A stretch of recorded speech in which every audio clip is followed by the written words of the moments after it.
Welcome back to the deep dive. Today we're not just reading a book. Yeah. We are stepping into what the author describes as a combat zone. If you've been looking around the world lately at your workplace, the legal system, the media, and just feeling like the rules of the game have been rewritten to specifically disadvantage men, then, well, you are going to want to pay close attention. It's a heavy topic. But the source material today, it's fascinating because it doesn't pull any punches. Not at all. It argues this whole decline, it isn't an accident. It's not just, progress. He calls it a calculated spiritual and biological war. And the manual we're breaking down has a title that tells you everything. It's Full Armor of God. We fight not flesh, but principalities of satanic cultural Marxism, female supremacist feminism, postmodernism, and intersectional misanthropy. The author is Conrad Riker. It's a mouthful. It is. And before we even start, I have to say, if you find value in us digging up these kinds of unfiltered ideas, hit that like and subscribe button right now. And honestly, if this resonates, you need to go to Amazon Kindle or Google Play Books and buy this book. Ricker really frames it as a survival guide. Exactly, not just a book to read. Right, he calls it a declaration of war. He's looking at the history of our institutions and arguing they've been captured by ideologies hostile to men. He calls it a red pill framework for reclaiming your own sovereignty. And you should definitely follow him at Conrad Riker on Substack for his ongoing stuff. Okay, so let's get into this matrix he describes. We're going to cover everything from the divorce industrial complex to ancient philosophy, but we have to start with the diagnosis. Riker calls the modern world the abyss of gynocentrism. What does he actually mean by that? Gynocentrism is a system that puts the needs, feelings, and safety of women above everything and everyone else. Riker's argument is that for most of history, society was patriarchal out of necessity. A survival strategy. It's a survival strategy, yeah. Men built and defended the perimeter. But he says now, in the West, we've flipped it. We still expect men to provide and protect, but we've, stripped them of any authority or respect. And he says this is most obvious in the workplace. He has a very specific name for the HR department. Human remains. Human remains. Wow. That is a grim rebranding. It's intentional. He argues HR used to be about finding the best person for the job. Now, he claims, HR exists to purge competent men who threaten this new female-centric social hierarchy. And he has that anecdote that just crystallizes it. The project manager, Yeah. right? An engineering type, direct, the kind. He's in a meeting and says, we need to execute this plan immediately. Which is standard corporate talk. I've heard that 1,000 times. In a rational world, yeah. But in the world Riker describes, this guy was dragged into a 3-hour HR meeting because a female subordinate claimed the word execute triggered a fear of, quote, imminent violence. You're kidding me. And Riker's point isn't that the employee was just sensitive. It's that the institution backed her feeling over his actual intent. The system is set up to pathologize normal masculine traits. So aggression, directness, all that becomes toxic. That's precisely. Yeah. The goal isn't profit or excellence anymore. It's emotional consensus, a safe space. If you're a man who solves problems, you're seen as a virus. And Riker says this rot starts way before you even get a job. He traces it to the education system. The war on excellence, he calls it. This is a crucial historical point in the book. He talks about the removal of the trivium from schools. Okay, unpack that. The trivium. The trivium is the classical way of teaching. 3 parts: grammar, logic, and rhetoric. Grammar is the rules of language. Logic is how to think, how to spot fallacies. And rhetoric is how to persuade. So, how to build a solid argument. And Riker argues that the captured institutions got rid of it on purpose to stop kids from learning how to think critically. So they stopped teaching boys how to think. And started teaching them what to feel. He says it was all to push equity of outcome. And he is very blunt about this. He calls equity of outcome a biological impossibility. Because of the innate differences between men and women. Right. He brings up evolutionary data showing men and women have different aptitudes, different drives. Men populate the extremes, more geniuses, but also more idiots. Women cluster more around the average. Okay. So Riker's argument is, if you demand perfect 50-50 representation in every single field, you have to actively punish high-performing men. You have to hamstring the fastest runner. Which leads into the spiritual side of it, the spiritual vacuum. This part is fascinating. Riker's theory is that you can't have a society without a religion. If you take out Christianity, you don't get some neutral, secular utopia. You get a vacuum, and a new religion rushes in to fill it. And that new religion is? Wokeism, social justice. But he says it's a broken religion. In Christianity, you have original sin, sure, but you also have redemption, forgiveness. And in this new one, In the framework he describes, for the white male, you get the original sin of privilege, but with absolutely no path to redemption. You can never apologize enough. It's a system of perpetual guilt. okay, so that's the diagnosis. The workplace is a minefield, schools are sabotaged, the culture offers no way out, it's bleak. It's very bleak. But the book is called Full Armor of God, so he does offer a way to fight back. He does. And the first weapon he hands you is that lost education we just talked about. He says men need to weaponize the trivium. Okay, so how does that work in real life? Like, you're in an argument. How do you use grammar as a weapon? It starts with defining your terms. He says the other side wins by making language fuzzy. They use words like racism or woman or violence in these subjective ways. Speech is violence, that kind of thing. Right. Riker says you use grammar to demand a precise definition. You nail it down. You refuse to use their language. You anchor the debate in reality from the start. And logic. That's where he brings in his syllogism of the sexes. Yeah. He wants men to use formal logic to just dismantle emotional arguments. Can you walk us through how that syllogism works? Sure. It's basically premise A. Men and women have different biological drives and preferences. Premise B.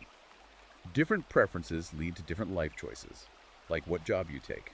Conclusion. Therefore, unequal outcomes are natural and expected, not proof of some grand conspiracy. And if you can walk someone through that, you undercut the entire basis for equity. That's his point.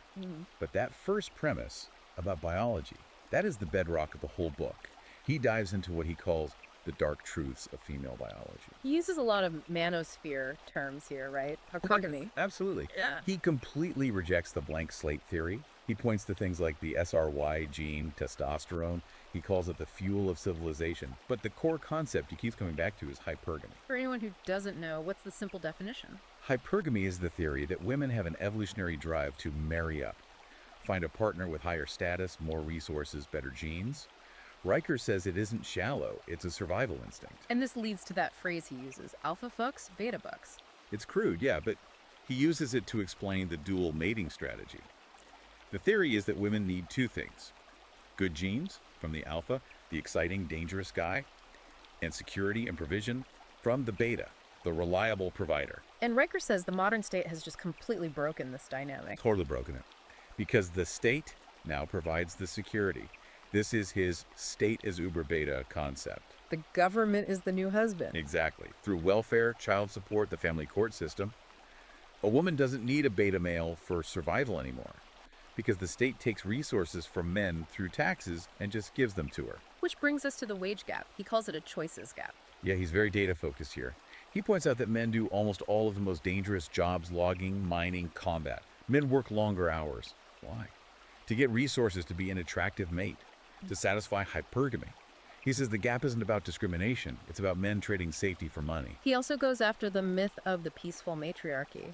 Right. He argues the idea of some prehistoric, goddess-worshipping utopia is a total fantasy. He says history was brutal, and patriarchy emerged as the only structure that could organize a defense against that violence. It wasn't about oppressing women, it was about keeping the tribe from being wiped out.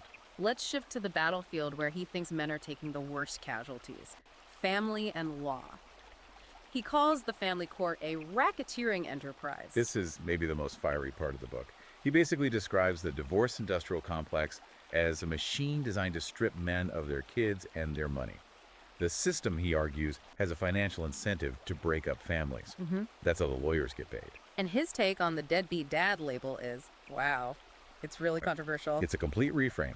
We're taught that a father who doesn't pay child support is a villain. Full stop. Right. Riker flips it. He argues that if a court denies a man access to his own children but still demands his money, that's not justice. That's a form of slavery. So for him, refusing to pay is what? Civil disobedience? Economic civil disobedience. He argues it's immoral to fund the very system that has stolen your children from you. You're funding the machine that's crushing you. That is a huge perspective shift. What about the men who do play along? He calls them simps or white knights. He's brutal on these men. Yeah.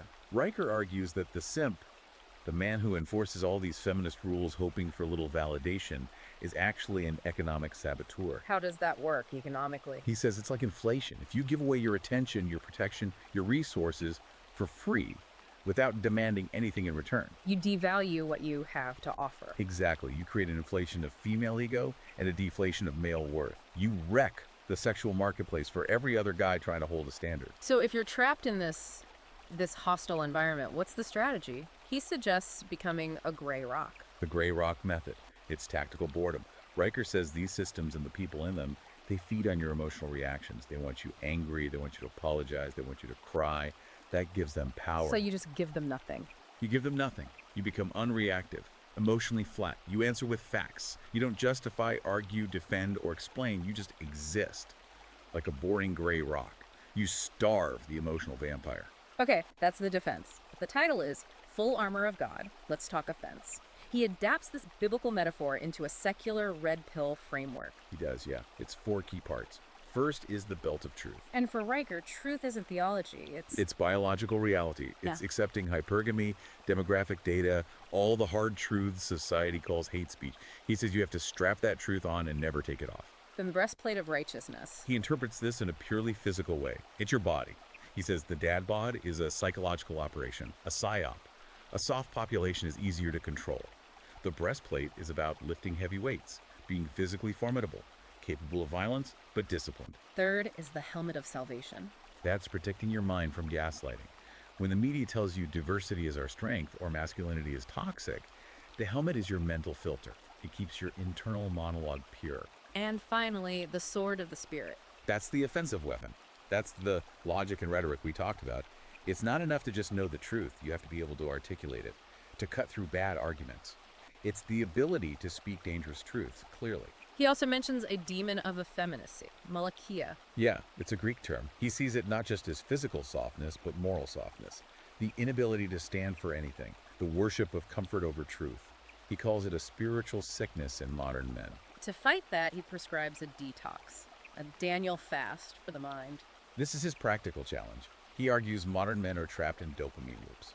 Porn, outrage news, social media, they're tools of control that keep you docile and distracted. So the fast is a hard reset. The 30-day digital detox. No porn, no news, no social media.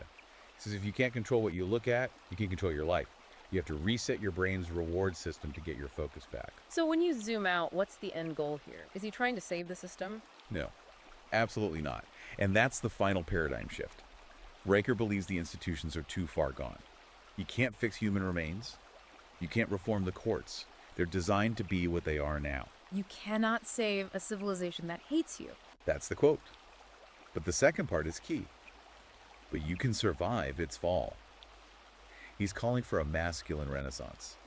For men to reject what he calls the jellyfish of postmodernism. And embrace the iron logos. That sounds rigid. It's meant to be. It's a worldview based on competence and hierarchy.